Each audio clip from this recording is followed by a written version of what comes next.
with him.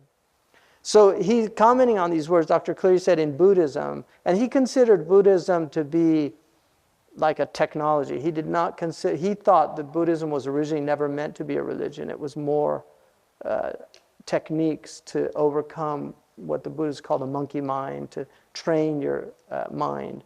So he said, in Buddhism, a phenomenon whose existence is recognized but not believed is called an existing illusion. When it is believed in and acted upon, it progresses from illusion, waham, to delusion, ghurur.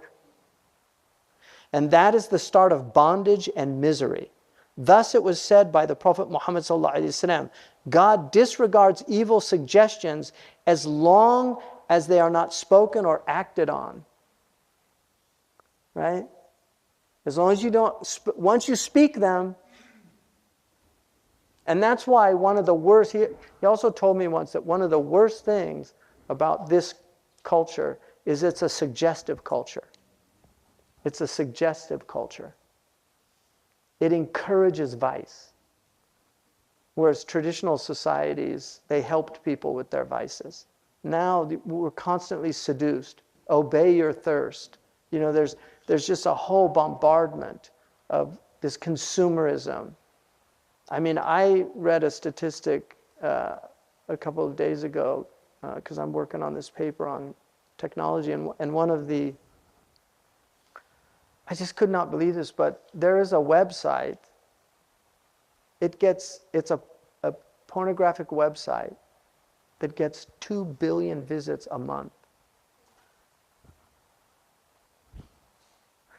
And, you know, that will destroy your basira. Like it's like just, if you want to put an ice pick to your inner eye, fill it with images that, you know, and I know from somebody who became Muslim who had been addicted to porn told me that he was having a really hard time getting the images out of his head.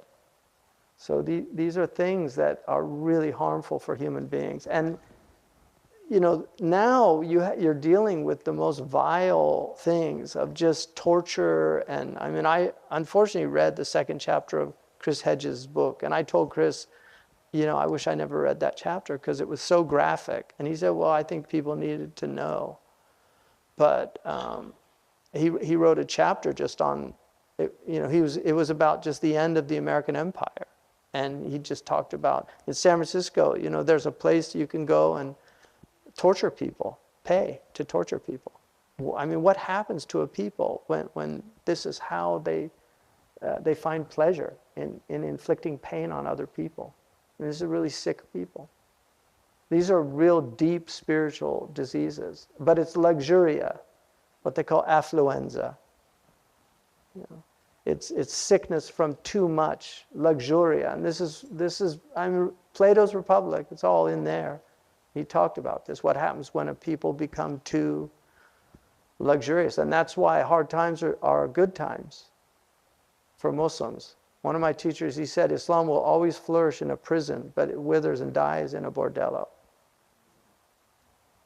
You know, and if you go to these prisons, you'll see, so it's amazing. Some of these, I mean, they study, they're like learning Arabic, they're in khalwa.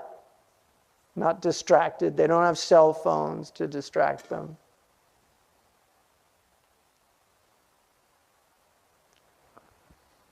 Passive disbelief is not enough of a guarantee against invitation to evil if that invitation is not seen for what it is.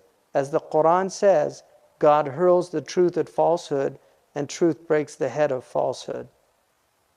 Similarly, we have to see the truth about falsehood, that it is intrinsically false by nature before we can truly overcome it. So you have to see that it's batil. It doesn't have a reality. Evil is the privation of goodness. When goodness fills that privation, evil dissipates. It's like you light a candle, the darkness is gone. It dissipates. And that's why goodness will always idfa' billati ahsan. It will always obliterate